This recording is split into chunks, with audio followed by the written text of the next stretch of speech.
سوري نقرو كيف الكوميدي بلشت هلا. ما بعرف شو عملت. وين معروف؟ اوكي طفي انا عندي معروف كيف بس نكبس ونطفي هون. قدام ميكروفون تاني. شو هدول مش تاتش هدول، يلا وينهم؟ كيف بندور؟ هذا هون ميوت. لا اذا بدنا نحكي بدنا نسكر، بدنا نحكي دقيقه نحن. اكيد الدقيقة بنسكر. ميوت بتشوف. حكينا سكرنا. احنا خلينا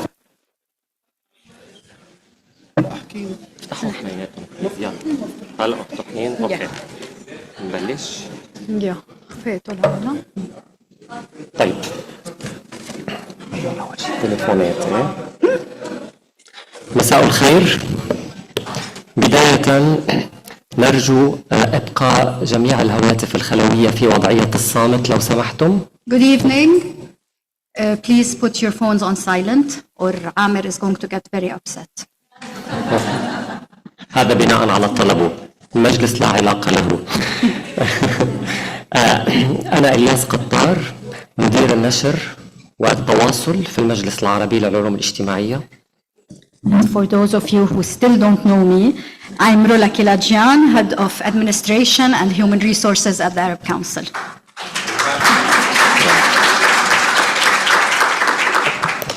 عامر زهر في حضرتنا، كوميدي فلسطيني أمريكي ومتحدث وكاتب وأكاديمي وأستاذ في كلية الحقوق في جامعة ديترويت ميرسي. We are really thrilled to have Amir Zahar with us, the Palestinian Arab-American comedian, speaker, writer, academic, and adjunct professor at University of Detroit Mercy School of Law. تحاوره الدكتورة زينة جلاد، مديرة مركز دراسات أرض فلسطين وأستاذة مساعدة في القانون الدولي في الجامعة الأمريكية في بيروت. This will be a discussion led by Dr. Zeina Jallad, Director of the Palestine Land Studies Center and Assistant Professor of International Law at the American University of Beirut. هذا الحوار سيكون باللغة الإنجليزية مع ترجمة فورية إلى اللغة العربية. تحد صعب للمترجمتين، كان الله في عونكما. This discussion will be in English, but with translation to Arabic, which is going to be a very hard job for the translators. Best of luck, ladies, but I'm sure you can do it. زينة وعامر، المسرح لكما والمتعاونة. Zeina and Amir, over to you.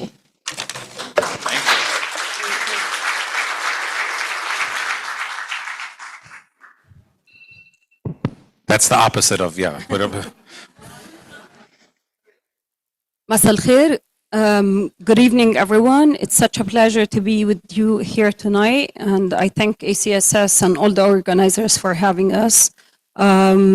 It's really weird for me, I must say. Starting with the weirdness, right?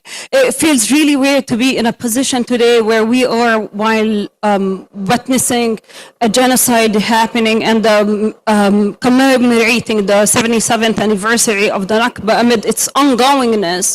We are in a position where we are still trying to find room for creativity, imagination amid devastation. So for me, like when I think about the value of the work that we're doing, what brought us here together, and the loss of words when other logics are not really doing what they're supposed to do. Like in the past 2 years, I feel like we've come to a place where we're inventing a new language to articulate the depth of the modes of our suffering and the impossibility of our situation. We've seen lots of languages coming to a place where ecocide, scholasticide, sociocide, we're being so imaginative in the articulation of our pain and suffering, which takes me to ask you, Amir, what we'll do. And then I remembered I need to set the stage. So what we'll do today, we'll do a conversation, a discussion, probably 40 minutes. But then we'll open it up for you guys to engage with Amir.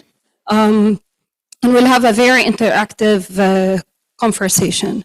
So while recognizing the gravity of this moment, my question to you, my first question to you, Amir, as a Palestinian American from America and from Palestine, or from, as the joke that you make, Palestine, being asked by someone who's from Ramallah, but not really from Ramallah, what does the work that you are doing achieve today amid the craziness of the moment that we're witnessing?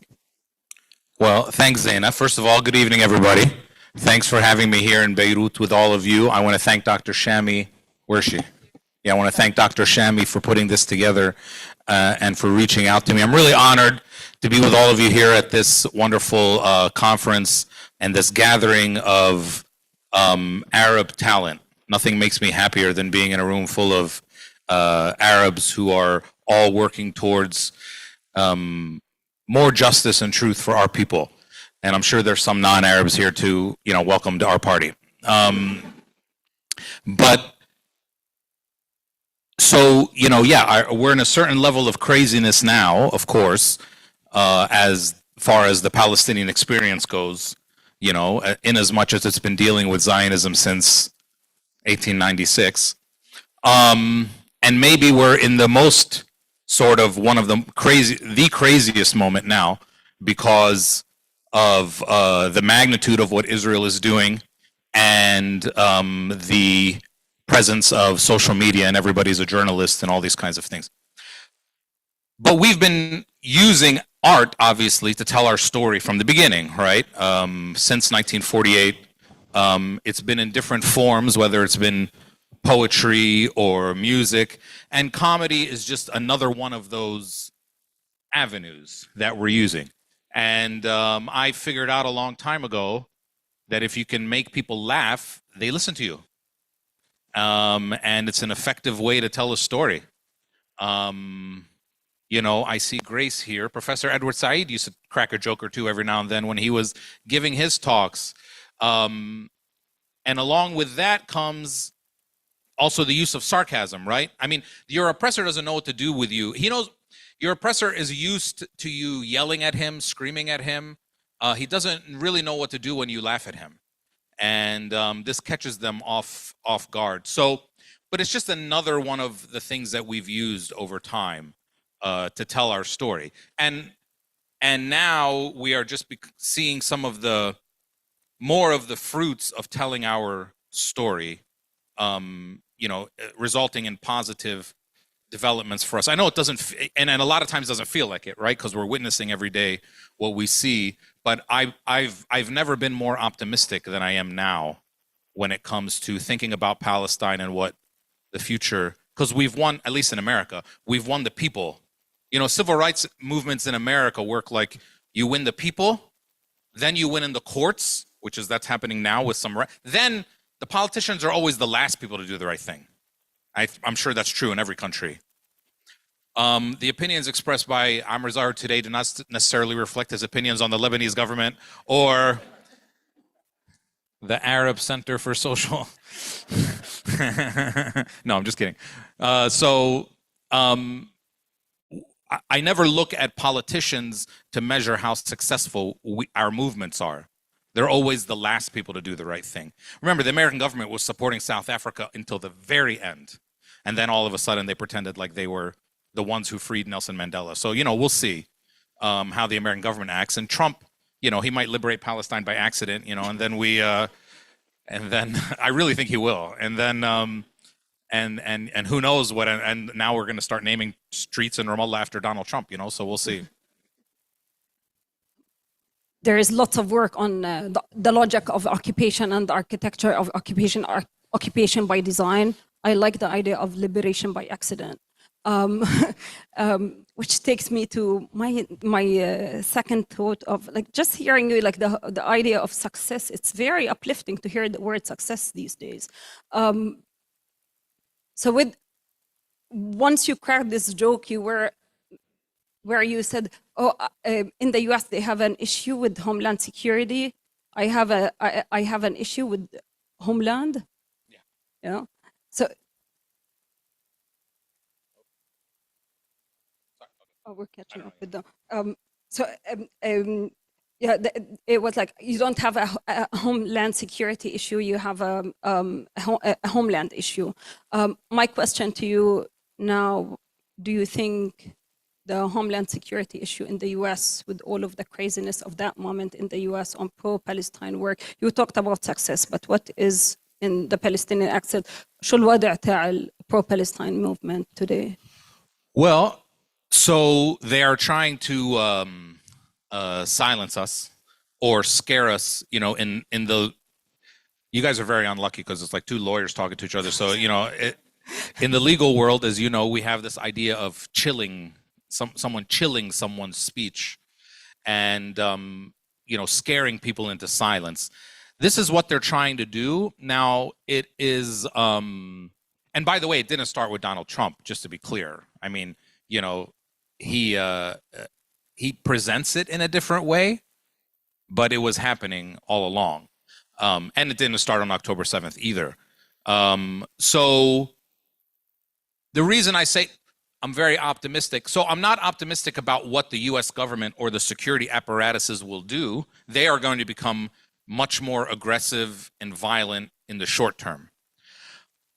But I'm optimistic because this is what power does when it realizes that things are slipping away, right? So in America, in the 20s and 30s, white people in white power structures were not acting in irrational ways because everything was kind of okay. The black people lived over here, the white people lived over here, the black people were poor, the white people had the money, and you know, everything was fine as far as the white people were concerned. When people started integrating and they started saying we want to live with each other and we want to live in your neighborhoods and we don't want there to be black only schools in the 50s and 60s, that's when white people started getting really violent because they saw it slipping away. And then, of course, it did slip away. I mean, it's not like things are okay in America, but it did slip away, at least in a formal legal way.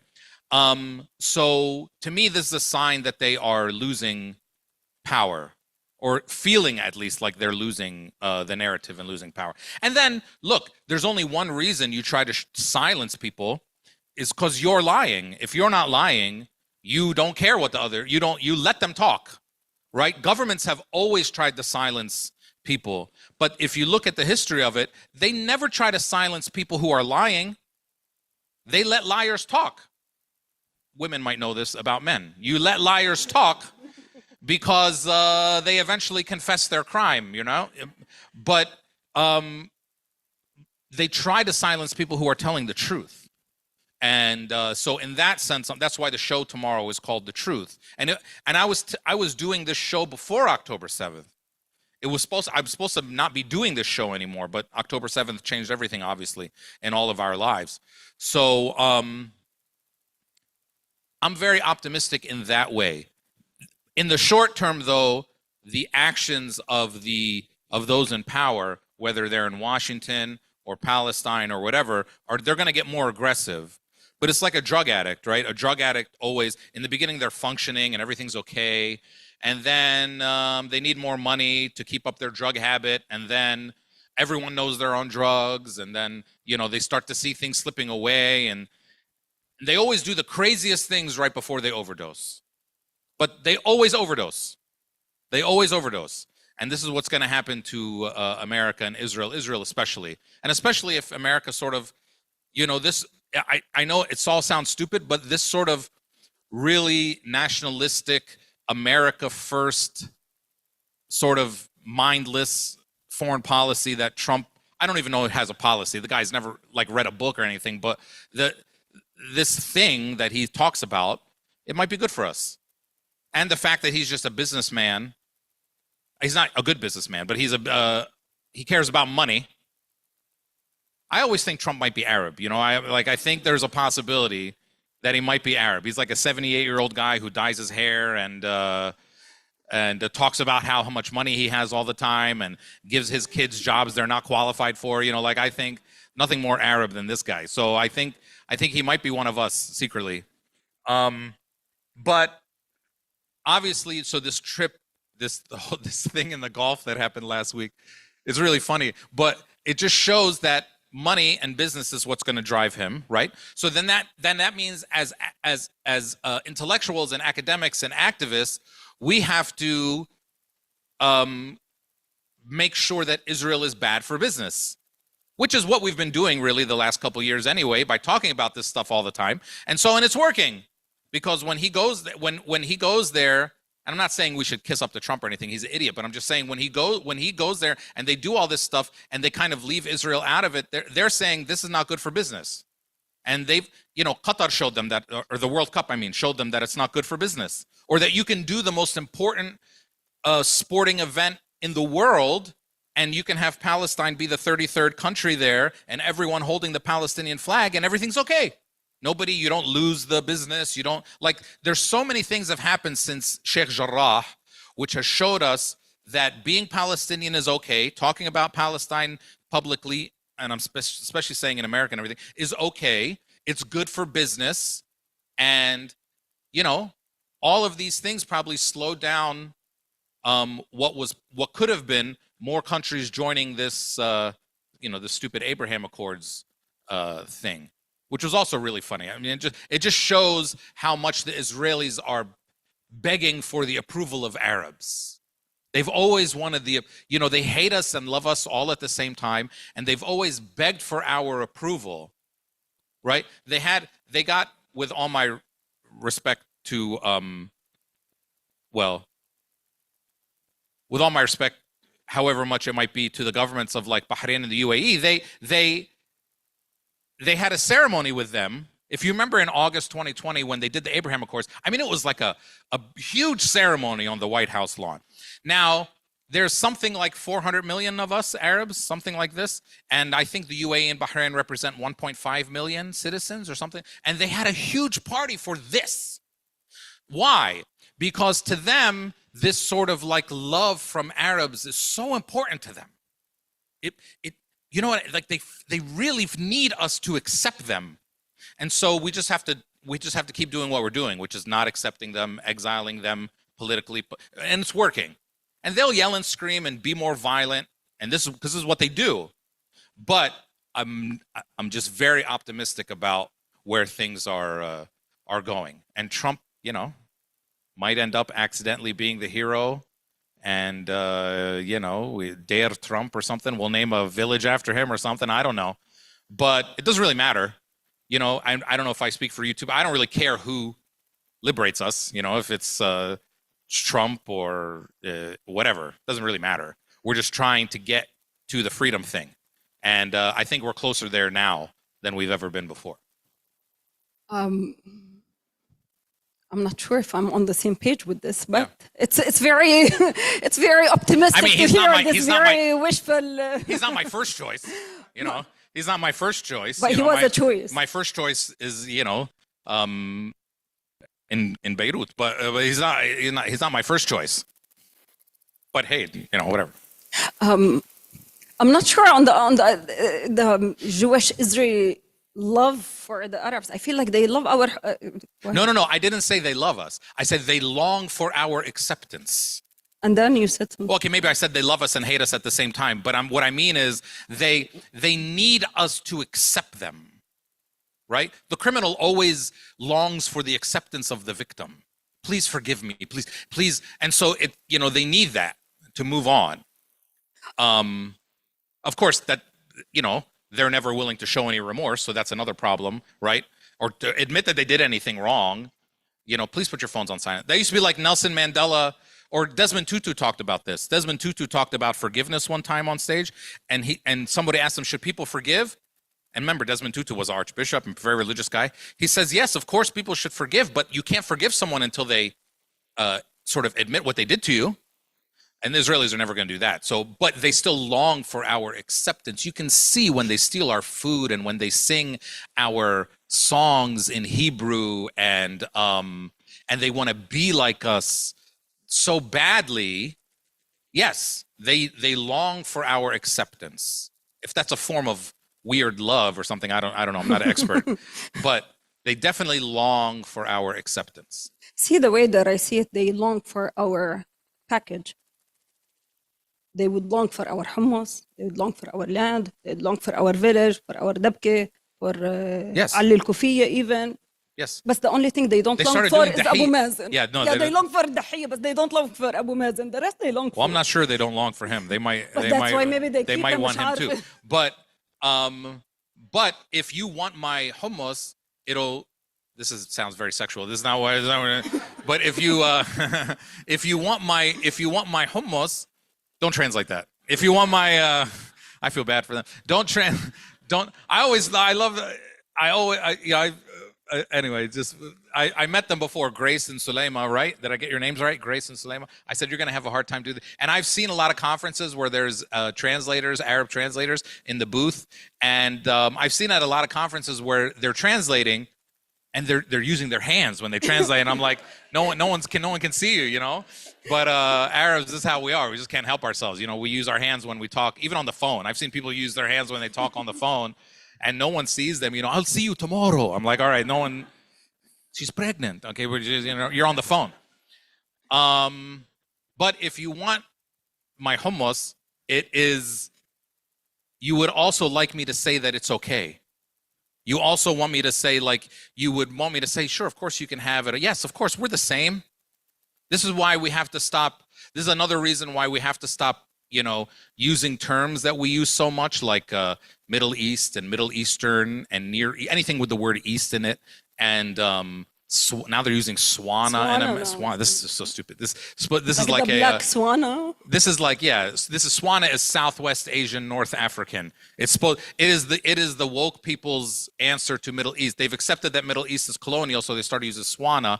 And I believe that Professor Said would lose his mind because the whole point of Orientalism was when you tell people why you use a term like Middle East or Swana, they say, well, because there's so many various people over there, so you need to have a term that sort of includes everybody. And of course, Professor Edward Said would have lost his mind because the whole point of Orientalism is that you don't need to have a term that throws everybody into a big bowl. So you say, well, they're all kind of the same, so let's just come up with a term that puts them all in the same thing.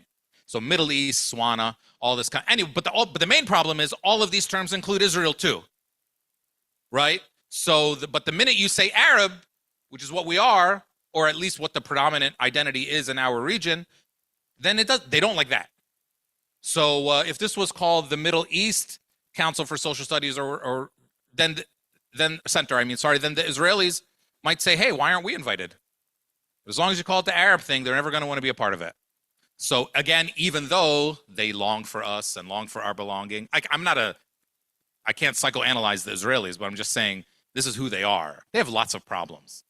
And projection is one of They come from different places, so lots of problems depending on the people. Well, are there any mental health experts here? Some of you, or some of you psychologists, something? The Israelis suffer. I'm sorry? We're all mentally ill. Yeah. Which could make us experts as well. I don't know. But the Israelis are major victims of projection. You know, projection is when, I'm not an expert or anything. I know we have some experts. Tell me if I'm messed this up, okay? But projection is like when, I know that's isqat in Arabic. I know that one. Did I get it right? Thank you, translators. Okay, cool. So I got that one. Projection is when you believe that, it basically means you think someone would react the same way that you would. That's one way of looking at projection. Is that good? Is that okay? Okay, good. So it's very arrogant because it means that you're not understanding the other person. You're only looking at them the way that it's very Orientalist in a way, right? So, so yes, they're from other places, but then they say to us, well, your last name is Masri or your last name is Shami. So that means you guys came from other places. Now, as Palestinians, we understand that Palestine has been a destination for 2,000 years. Everybody's wanted to come there. Our DNA looks like everything. We have people from last names from all over the world. We're not ashamed of that. We're proud of that. But maybe they're making us try to feel bad about being from somewhere else because they know that they're from somewhere else. You know, it's projection. When they say from the river to the sea, Palestine will be free is genocidal. Maybe they're saying that when we say it is genocidal, when we say we'll be free, we mean free for everybody. But when they say that when we say it is genocidal, well, they're saying that because when they say it is genocidal. So everything is projection with these people. You have to understand. And they just don't understand us. They never have. And then they were surprised when they found lingerie in Gaza. Like, Don't you know anything about our societies? Like, if you go, first of all, we have 8 children per woman in Palestine. Where do you think that comes from? Second of all, there is, if you go to Ramallah or Jenin or even Al-Khalil or Gaza, there is a lingerie shop on every street, and it's open, and there's the mannequins, and there's like a bald guy with a cigarette inviting you in, you know, and telling his customers all the new things he has. And so that's our society. They know so little about us that they were surprised when they really know nothing about us, and everything about them is projection. And like, I was in Palestine 10 years ago, and I was talking to a guy there. I said to him, I just met him. I said, tell me about yourself. He said, Amir, I have a PhD in computer science from Europe. And I wasn't surprised. We're overachievers, Palestinians. I wasn't surprised. So I say, what do you do? He said, عندنا محل أواعي في البلد. Okay? We have a clothing store in downtown. I said, hey man, you have a PhD in computer science. You could live anywhere in the world and make a lot of money and send it back to Palestine. He said, Amir, I will stay here and fight in Palestine till I'm free. I said, okay, man. First of all, I'm on your side. Calm down. I said, what will you do when you're free? He said, when I am free, I will leave. Okay? So it's very simple. You want us to leave, give us our freedom. But as long as you don't give us our freedom, you know, we're hanging around because we're worried that, and this is why the people of Gaza are not going anywhere, because they know that they're not going to be able to go back. But if we were free, you know, we'd leave as long as we know we come back. I mean, isn't there like 10 million Lebanese people don't live in Lebanon, right? Because they know they can come back whenever they want to. So they're never getting rid of us, and this is their main problem. So I'm very optimistic. In other words, Amir, the first time when I went to the US, I went with my Palestinian passport. So I presented upon arrival my passport to the border control, and he was like, ma'am, where are you from? Like, Palestine. It's like, Palestine, where are you from? I was like, Palestine, wallahi, Palestine.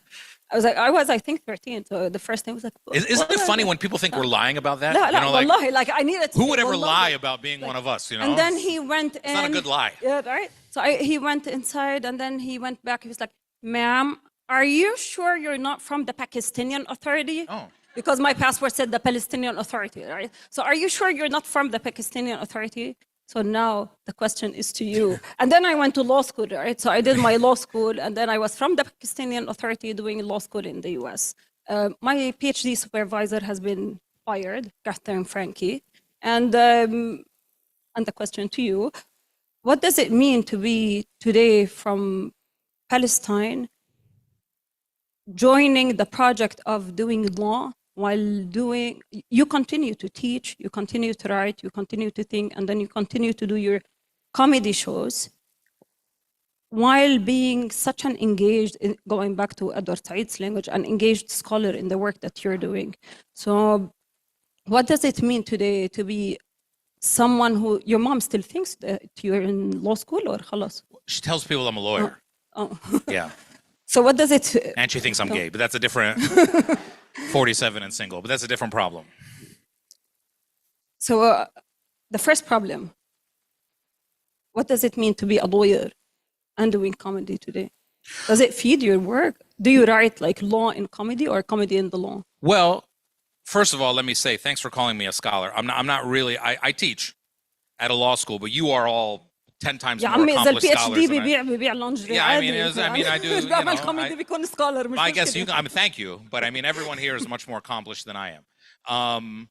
But look, as you might know, being a lawyer, and well, the skills we teach people in law school are advocate and get to the point quickly.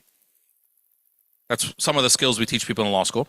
And we teach people in law school, learn all the facts about a situation so you can identify what are the important facts, and so that you can explain why the other 97% of the facts are not important. And this is what a comedian does. A good comedian gets to the point quick. I have limited time on stage. I don't have time to give somebody a lecture about everything. So I need to boil things down to something that is sort of digestible to people. And so the skills are not really, the skills we teach people are not that different in law school. And it becomes very effective for dealing with the Israelis. So, and this is why lawyers deal with the Israelis pretty well, because Palestinian lawyers, is because, you know, every Zionist argument can be addressed in one of two ways. Either that's a lie, or that's irrelevant. Every single one of their arguments. So even when they're telling the truth, it's irrelevant, and most of the time they're lying. And as a lawyer, this is the first things you identify from an argument, is that either the person on the other side is not saying things the way they are, or they might be telling you something but it doesn't matter, because this is what matters. Okay? So the skills are not really that different that we teach people. And now we've seen since October, you know, we just had a case in Michigan where a bunch of students were arrested and prosecuted by the Attorney General of Michigan for demonstrating on their campus. And their case went on for 6 or 7 months. And the people vigorously defending them were all Arab American lawyers who were doing it for free, who were extremely, are people who are already extremely established in their profession. And what happened was the case got thrown out by the judge, or sorry, even better, the Attorney General herself dismissed the cases because they realized that these lawyers were not going to give up. They thought of, because they had offered some plea deals to these kids and they thought they'd take it, and they didn't take it. The lawyers kept giving them the middle finger, telling them, you can't, we're not going to do that, and kept making new arguments in court. And finally, the Attorney General gave up and said, okay, we're dismissing the cases, which means basically that they should have never brought the cases to begin with, that they were playing these games the whole time. But that's how power operates, right? And this is, again, he goes back to what Professor Zaid told us, and which is speaking truth to power all the time. It might not work the first 10 times, but eventually other people join in with you, and you eventually get there. You do. And he'd still be saying that today. So it's very important that we keep doing that. And the most important thing I tell people is it's working. I know sometimes it feels like it's not, but it is. Who's here from Palestine? Okay, so I'll tell you, when I go to Palestine, I had a town hall meeting there in August of 2024, and then I've been to Palestine 4 times since October 7th.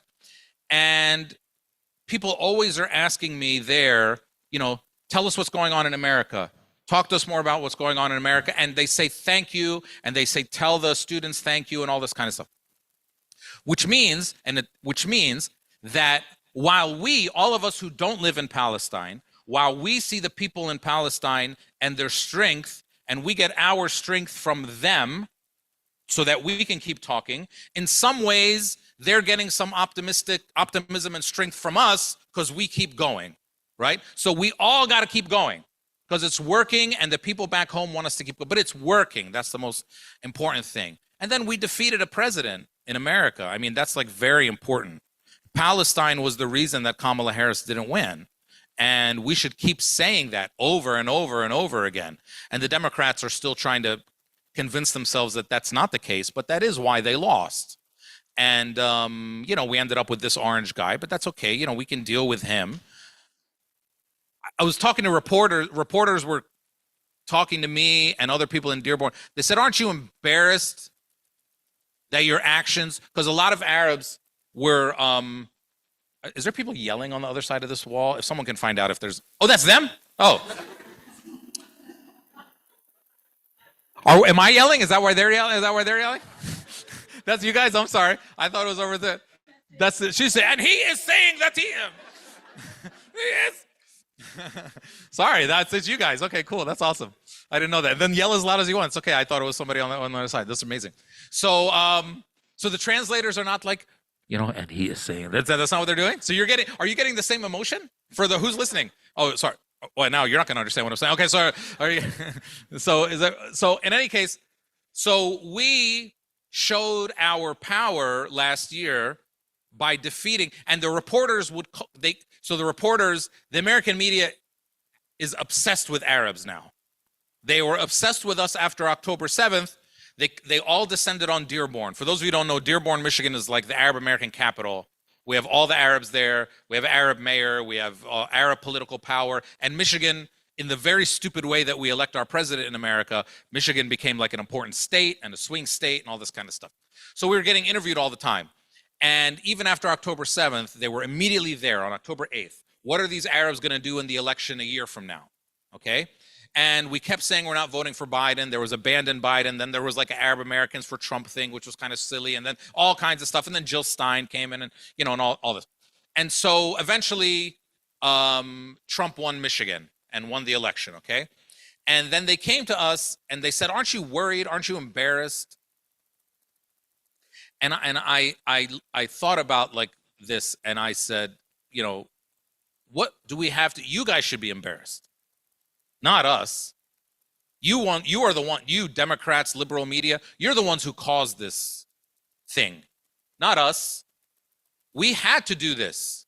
If we voted for you after your president justified our genocide for 18 months, and now we know from all the news reports that he never even tried to stop it, then no one would ever listen to us ever again. Why would anyone listen to what Arab Americans have to say about anything if we still supported you after you did this? Why? Because Trump's scary? Trump, and then they do this whole thing where they say Trump is the, he's a threat to the American system. This is the biggest bullshit. Trump is the son of he's a white guy, son of a rich white guy who gave him $1 million and now he's rich. This is like the most American thing ever. This is not a threat to the American system. These are the same people who built the American system. Why are you trying to convince me that you liberals are trying to convince me that Trump is a threat to the American? And then Trump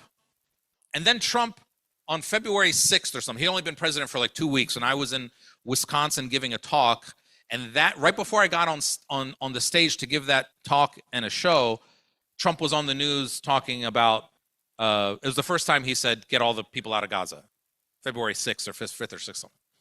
And so I immediately started getting calls from reporters, and a reporter called me the next day, a reporter who had talked to me before, and said, aren't you worried that Trump's words will lead people to do things? I said, what do you mean?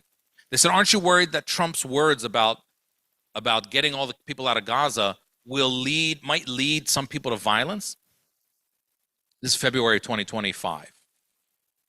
And I said, and this is after like 60,000 Palestinians have been killed. And I said to this reporter, who's from a mainstream, I think it was ABC. And I said to this, on October 10th, 2023, Joe Biden said he saw beheaded babies when he didn't. And 4 days later, a 6-year-old Palestinian boy was stabbed 27 times to death in Chicago by his landlord who said he hated Palestinians. And then in November of 2023, 3 Palestinian students who grew up in Ramallah who were studying in America were shot by a guy in Vermont. And then in I think August or September of 2024, a 7-year-old Yemeni girl in Detroit was stabbed by somebody there who hated Arabs. And now you're asking me if the words of a president can lead to violence? And I told her, I said, you ask me this. She might have been a nice lady. I don't know. I said, but you asking me this question is exactly the reason why we didn't vote for the Democrats and the liberals. Because you don't see anything other than your power. Not saying Trump and them are any better, but you wanted us to give you more power. And we said no, because the blood of the children of Gaza had to mean something when we went and voted, so that people would listen. There was only 4 possible things that could have happened in November. Either we support Kamala and she wins, or we don't support Kamala and she wins, or we support Trump and he wins, or we don't support Trump and he wins. The worst out of those is we support Kamala and she wins. Because if we support them and they win, man, they will do anything to us. Even supporting them and she doesn't win would be bad. We couldn't support them. Why would anyone listen to us again if we supported them? So people voted for Trump and people voted for Stein and whatever.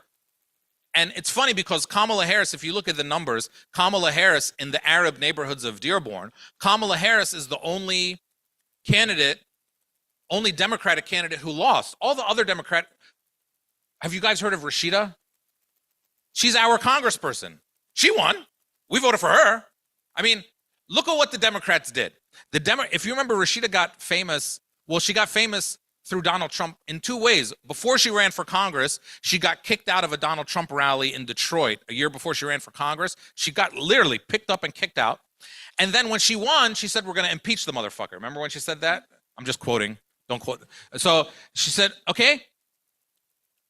And then imagine a few years after that, you ended up in a situation in Dearborn where 90% of the voters are Arab American, where they were walking into a voting booth and voting for Rashida for Congress and Trump for president. The Democrats created that situation. We didn't create that situation. Seriously, I know thousands of people who voted for Rashida. Yes, we love Rashida. She's great. And Trump.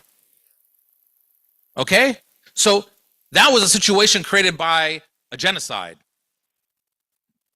We have never been loyal necessarily to one party or the other, which is good about us. And so we had to exercise this thing. And to me, that was the biggest protest of all. There's not as many protests going on in America anymore because we had our big protests in November. We defeated Harris and Biden. And now they're coming and now the media is still obsessed with us. They still come and talk. Are you okay? Every day they ask us, are you okay with what you did now that Trump said this? I'm like, get out of here, man. You're the reason. You are the reason why it happened. Stop. And so the Democrats hopefully will finally figure out what's going on because, yes, we don't have a place with the Republican Party. The Republican Party is a racist, white nationalist party. We don't have a place with them. And if we have a place, it might be with the Democrats.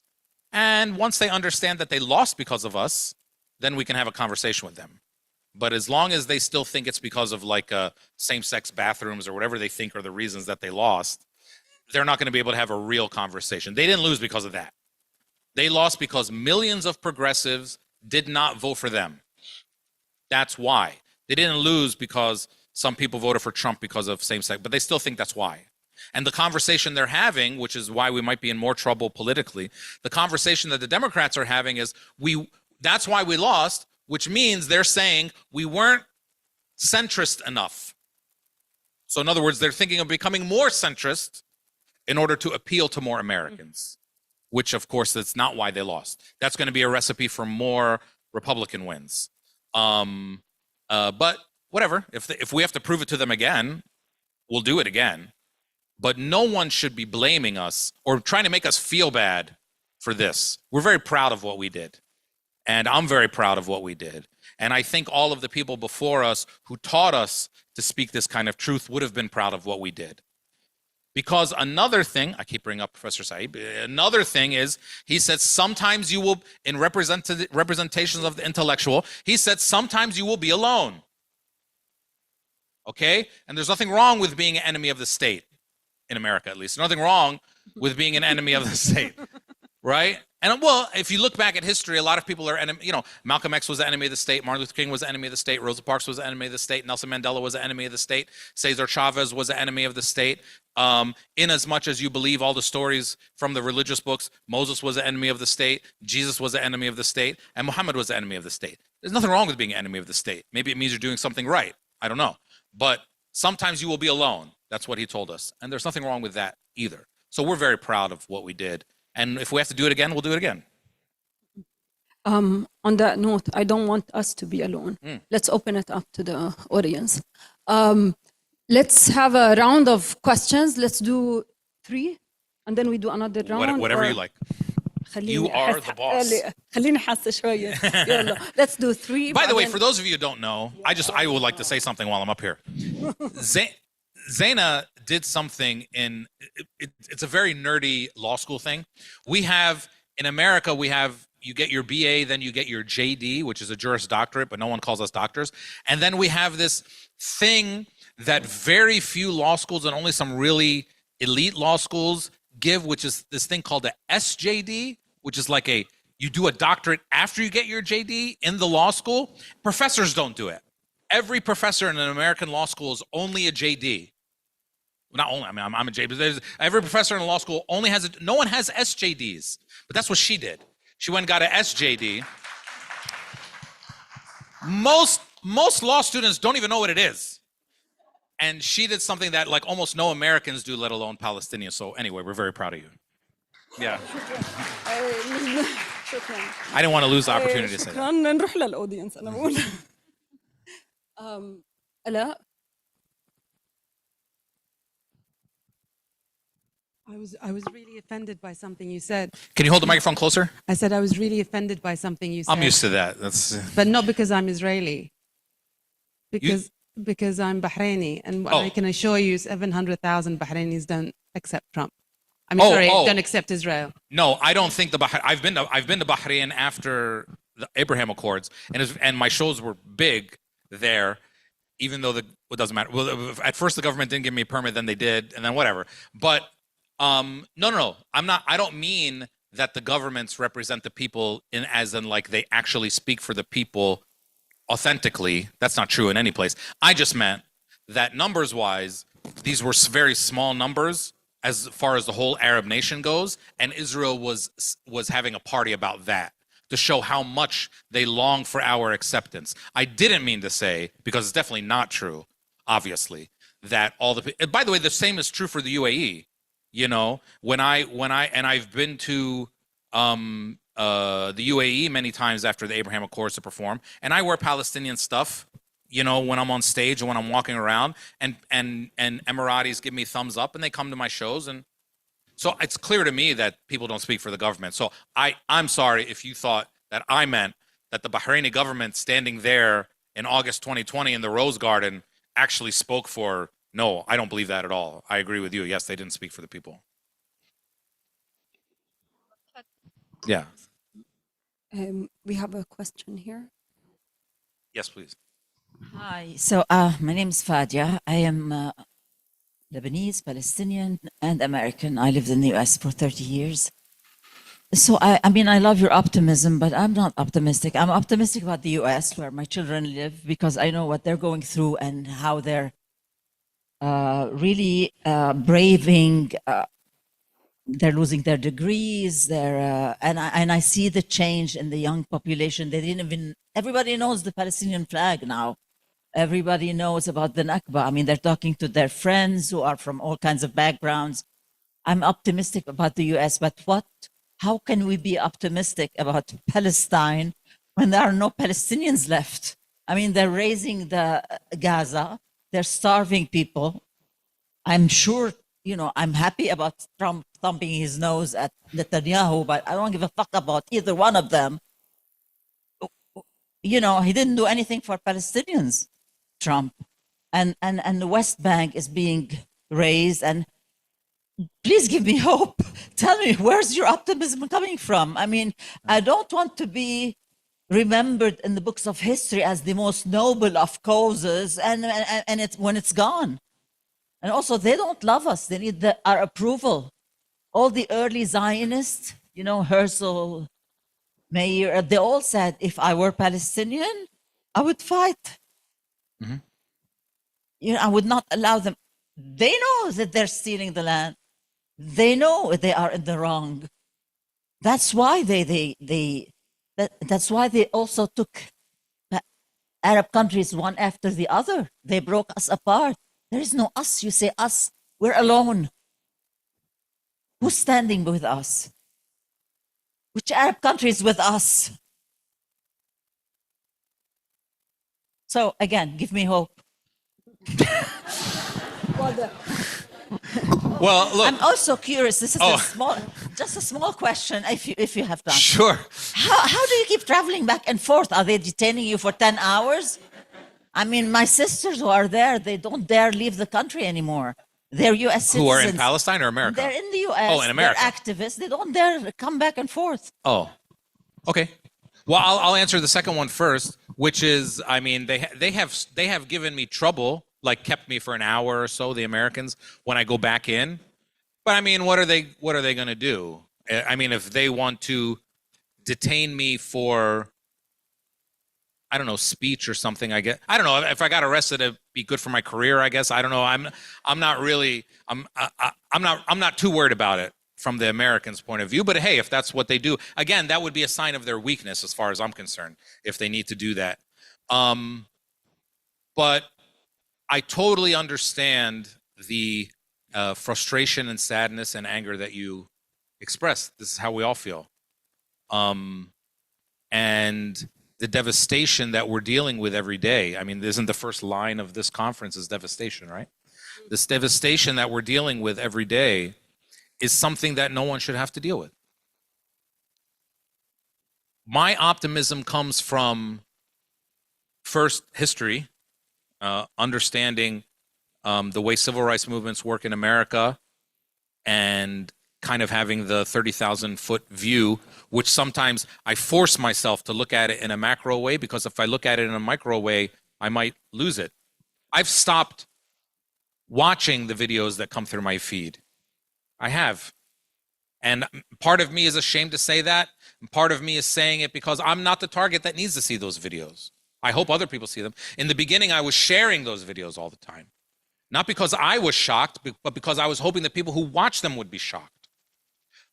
We tried that for a long time and it didn't work. So then we had to make our voices known in a different way in elections and these kinds of things. But my biggest source of optimism is our people. When I see that they're not leaving, they could have left, and they're not leaving. Well, trust me, if they wanted to leave, somebody would find a way to get them all out. They don't want to leave en masse. Same thing with the people in the West Bank, another bad word that we use, but I guess we have to. Same thing with the other people, because they could leave too. It would be a lot easier for them to leave. And they're not leaving. And that, because at the end of the day, this colonial thing is a battle for demographics. And Israel's losing. They've always been losing, and now they're losing even more because they've tried everything, right? They did this whole Nakba ethnic cleansing thing back in 1948. Since then, they've been doing it as well, but slower. And then they've tried other things. None of these things have worked, and now they're back to trying the ethnic cleansing thing again. This means you've run out of ideas, and you don't know what you're doing. And the people are not going anywhere. Just look at the statistics, right? So in between, I always point to I'm usually wearing a Palestine on my chest. So I always point to my chest. I always point to my chest when I talk about Palestine because I'm usually wearing a map. But anyway, if you think about Palestine, right? There is about 14 million people between the river and the sea. And 7 million of them are Palestinians and 7 million of them are Israelis, okay? This is not good for Israel. The Palestinian birth rate, while it's come down, has been much higher than theirs. In the 60s and 70s, it was 8 children per woman. I don't care what the Israelis do, they can never recover from a couple generations of 8 children per woman. It's not that high anymore, but that idea of staying and loving each other very much and having big families and more kids, it actually does make a difference. And by the way, people outside of Palestine have been doing it too. And so and then I was worried, I'm only 47, but I was worried that the 20-year-olds on college campuses had forgotten about Palestine. But I was wrong. Turns out that their parents were talking to them about it in whatever ways that they thought right. And these kids were ready for this moment. The Palestinian kids and Arab kids on campus didn't educate themselves about Palestine on October 7th. They already had it in them. And they were ready for that moment. And all of us were ready for that moment. So that, to me, creates my optimism, but mostly the demographics of it, right? Israel's a failed project. It's violent, but it's not a success. You can get anything you want through violence, but it's not sustainable. And so they are not a success. We have to stop talking about them like they're a success. And I think Palestinians who deal with them on a daily basis also understand that we're not dealing with smart people. We're not dealing with people who kind of really know what they're doing. They're just violent. They've always needed more people and they've run out of people. And now they're making up people. So, when Israel started as a white colonial movement, and then they tried to kick out all the Palestinians, they didn't get everybody. So they figured that they needed more people. So then they went to Arab countries and started bombing synagogues in Baghdad and Cairo to get Jews to come. But they don't like Arabs. So what did they do? They stole 1,200 Yemeni babies in the 50s. Do you know that? The Israelis stole 1,200 Yemeni babies and gave them to white people to raise them as white. That's how crazy, okay? And they still didn't have enough people. So then they went to Ethiopia in the 70s and pretended that they were saving Ethiopians.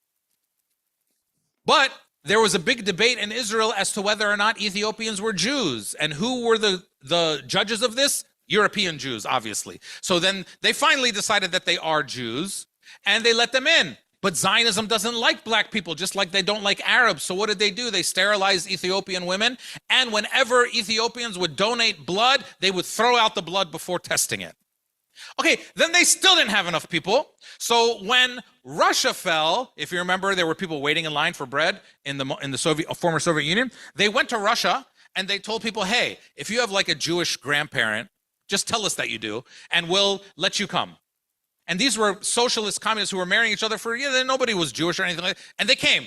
Now a million, something like 1.3 million of the 7 million Israeli Jews are Russian. Do you know what the Russian Israelis are doing? They are sometimes marrying Arab Christians. When they die, they ask to be buried in Arab Christian cemeteries in Haifa and Jaffa and Jerusalem. If you go to the Russian Orthodox Church in Jerusalem on a Sunday, it's full of Russians with Israeli passports. Do you know why? They're not Jews. They're not. They never were. They're Russian Orthodox Christians. They came because it was a good deal. They go to Russia once or twice a year. Remember when America was begging Israel to get involved in the Ukraine war and say that we support Ukraine because of Russia, and Israel refused to do it? It's because they have 1 million Russians who love Putin and they don't want to have a civil war in their country. Okay? The whole thing is an illusion that is like not a success in any way. We have to stop talking about them like they're violent. They're violent. And then they say we're very good at like tech and service. If you look at the things that the Israeli society and the Israeli economy is good at, they're only good at the things that they can practice on us.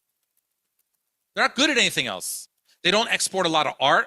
They don't export a lot of creativity. I don't know if you ever dealt with their customer service. It's not very good at all. Just like they're like everything. They're good at what? Surveillance, weapons, killing people remotely. That's what they're good at. Yes. Well, if you put me, into a room of, 100 women and I tried to talk to them, I'd fail the first 6 or 7 times. But eventually, maybe I'd figure it out. So if they kill enough of us and they shoot enough of us, eventually they figure it out. That's the only thing they're good at. If you look at them, they're really not good at other stuff. And then they're fully supported by a country, the United States, which America does not. This is another reason I'm optimistic, is America, sorry, I'm talking too long, but another reason I'm optimistic is America does not support Israel. We have to understand, America does not support Israel because of geopolitical factors. That's not why we support Israel in America. Okay, we support Saudi Arabia because of geopolitical economic factors. We support most of the Gulf countries because of that reason, okay? That is not why we support Israel. We support Israel because of AIPAC and the Jewish lobby, which threatens American politicians with defeat if they don't. In fact, Israel is a geopolitical liability for America. This is one of the things Trump kind of showed, again, unintentionally. He doesn't really know what he's doing, but one of the things he showed in this trip by not visiting them, it's a liability. They do it because of the lobby. So in other words, their power is very paperish. It's paper power. It's not based on real geopolitical. Israel cannot tomorrow ruin the American economy. Saudi Arabia can. Saudi Arabia and the Gulf, the GCC can. So the reason we support them is totally different. We're not supporting them because they defeat our politicians. That's a weak form of power in America, right? Especially when you start to have electoral revolutions like we did in 2024 to show that their power is not as big. And the AIPAC now has to spend 10 times as much money to defeat a candidate as they used to. Somebody like Rashida would have been easy for them to defeat a long time ago. Now they've tried to defeat her like 3 or 4 times and they failed. They stopped trying. So these are the reasons I'm optimistic. I'm devastated by all the reasons that, of course, that you put, and we all are. But we also kind of have to stay optimistic too. I don't know what the other option is. We have another question. Yeah, it's maybe more a comment than a question, or I'm sure you can continue on that. Going back to they are in love with us, and so let me just make sure. Maybe I misspoke. I didn't mean No, they're in love with us. I meant they seek our acceptance. Sure. Just so we're all clear I'm on this. agreeing with that. Okay. Actually. Yeah.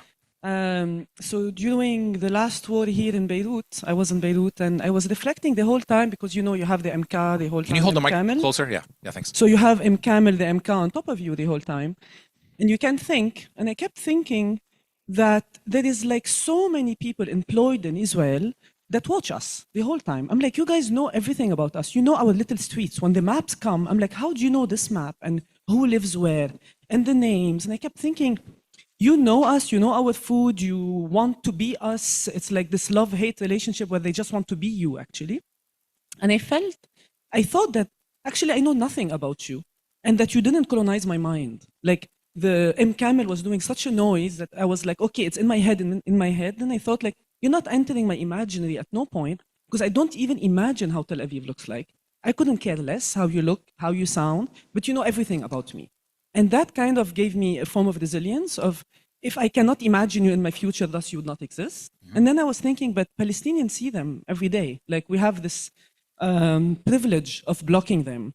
And then I only see Zionists when I go to Canada, and they're clear, but they're clear within that context, not in the context of like occupied land.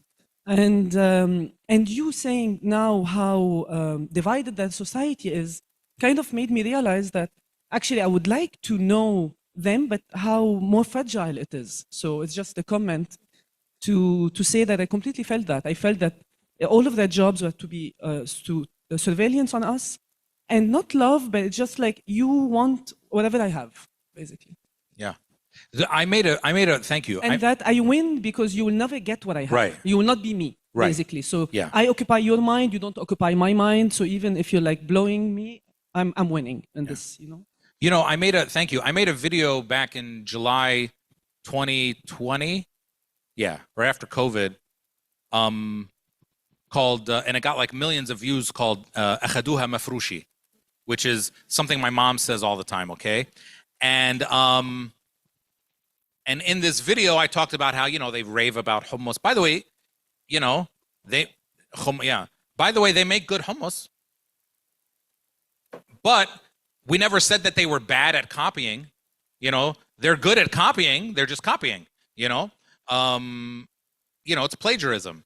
So they rave about their hummus. They literally, their singers sing Farid al-Atrash songs and translate the words to Hebrew.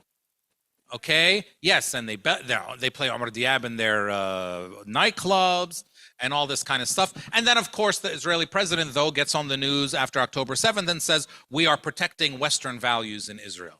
Okay? So the level of their, like, I don't know, again, I'm not an expert, schizophrenia, double personality, whatever.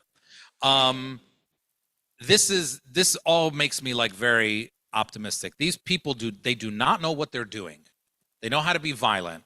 They don't really know what they're doing. And sometimes we lie to ourselves in order to explain our sort of our state of affairs. We say, oh, they must be very smart. No, they're not. They're just violent. Yeah, look, yes, everything is video. It's easy to find people, we're going to win. That's my point. And it's very clear to me. I think we already won. Like the Titanic, it sunk when it hit the iceberg, even though they didn't realize it for a while. Good. Now you're with me, Fadia. Okay, good. No, we won't. No, we won't. No, we won't. You have a question, sir? Okay. So we have a few up here too. Yes, but go ahead. Yes. Hi, I'm Palestinian American, reverse diaspora. I grew up in the U.S., live in Palestine. Oh. I'm curious by something that you said. You said, Trump might be the one to accidentally liberate us, which is, I'm curious how you envision this potential liberation when you're talking about, you don't care who liberates us, etc. I get it for the comedic value, but I'm wondering because like the communities around me and when we talk about liberation, we don't envision liberation coming from anywhere besides ourselves or anyone liberating us besides us liberating. So I'm just curious if you can expand upon how you envision this liberation. Like, is Trump recognizing the state of Palestine according to the, fragmented Palestine? Sure. Is that the potential liberation that might come from Trump? I wouldn't call that liberation. No. I'm curious if you can expand upon that. Sure, I'll do it briefly. Is that, first of all, yes, of course, any way that we'll be liberated, first and foremost, starts with us. Of course, that's true. And I believe that, and we should all believe that. And again, stemming from mostly our talking about Palestine, because it has to start with us, and our presence in the land. So without those things, we wouldn't be liberated. So those are essential things, dispensable factors to our liberation. Ever since Trump became president in 2017, the first time, and Netanyahu was prime minister, I said, let these guys be together for a while, and they'll accidentally liberate Palestine. And what I mean by that is that I'm interested. Okay, so to me, liberation, what's it look like? It starts with at least the end of Zionism as we know it. Okay.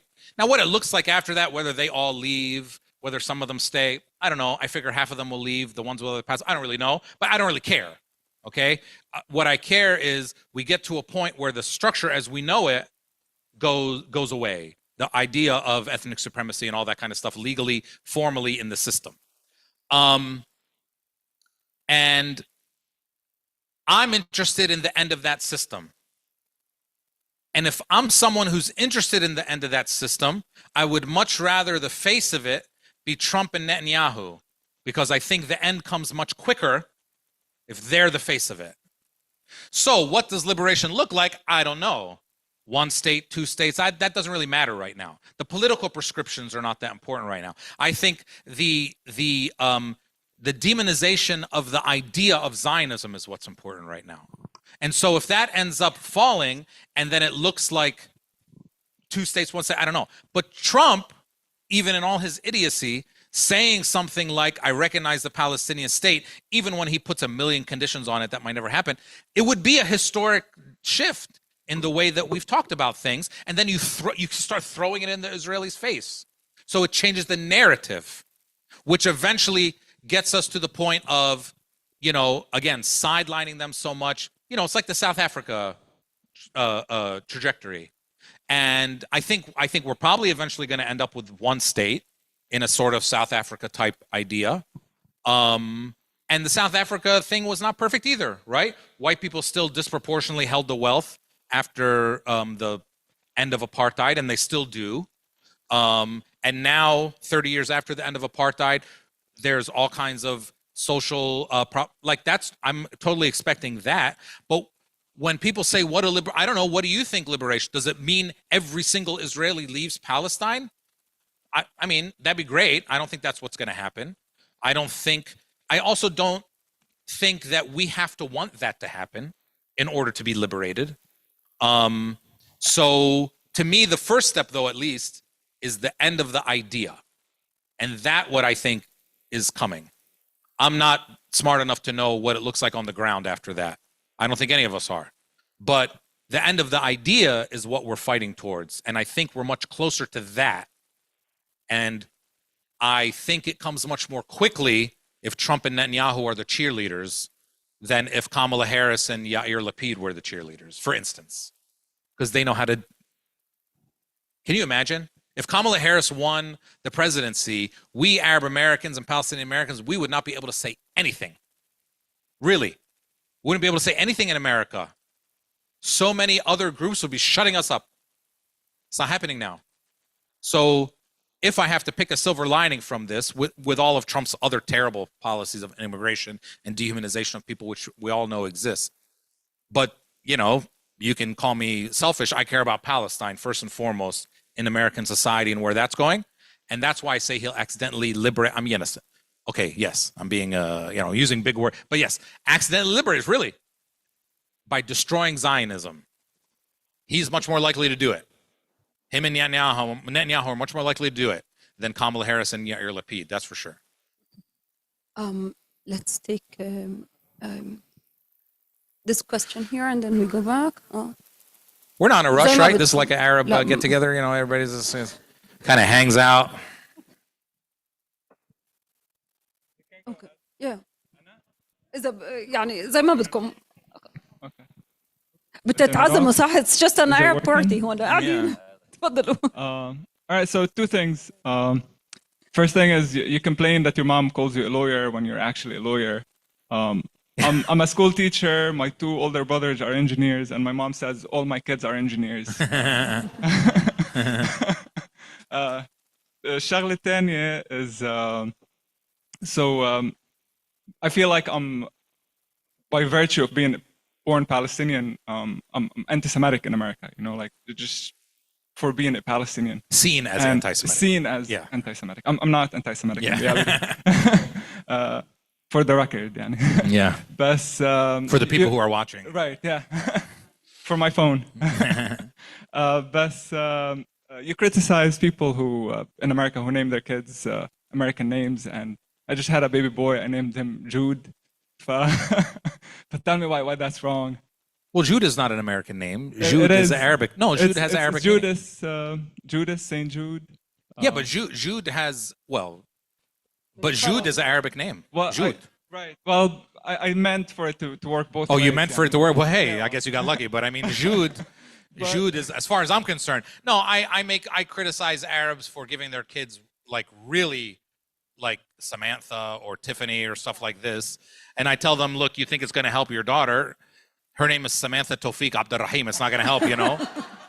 But they do that to sort of go along to get along. I don't like it. So that's what I make fun of. But Jude is not. Yeah, Jude is a great name in Arabic. Right. I think they stole it from us. But true. Well, he's from Jalil, so that's where I'm from. So I guess. They stole it from. I mean, but they don't know this, which is why I named him Jude. So yeah. my intentions were the American name, you know. Yeah. Well, I don't know. Sounds like he has an Arabic last name, and you're his middle name, so you know. Well, okay. Yeah. Okay. We have a question. Lubna Hona in the front. But by the time we get the mic, يعني if it goes to the Arab moms يعني هم بدهم يانا كلياتنا lawyers engineers doctors والباقي ما خلاص يعني. تفضل. اسمحوا لي أن أتكلم باللغة العربية. نعم. لغة الضاد. أنا باعتباري مقيم في مدينة نيزني نوفغورود في روسيا الاتحادية. ابتداء ألا تتفق معي أن الجماهير أقوى من الطغاة لدعم القضية الفلسطينية؟ الجماهير أقوى من مين؟ الجماهير أقوى من الطغاة. Yes. أولا. ثانيا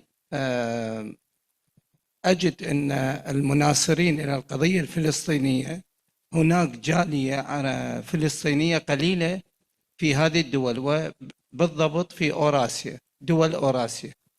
على النقيض أجد أنه الفلسطينيين إخواننا الفلسطينيين نجدهم في أمريكا في أوروبا وهم يناصرون هذه الدول يناصرون إسرائيل أو الصهيونية كيان الصهيوني عذرا. ألا تجد هذا شيء فيه مفارقة؟ هذا ثاني.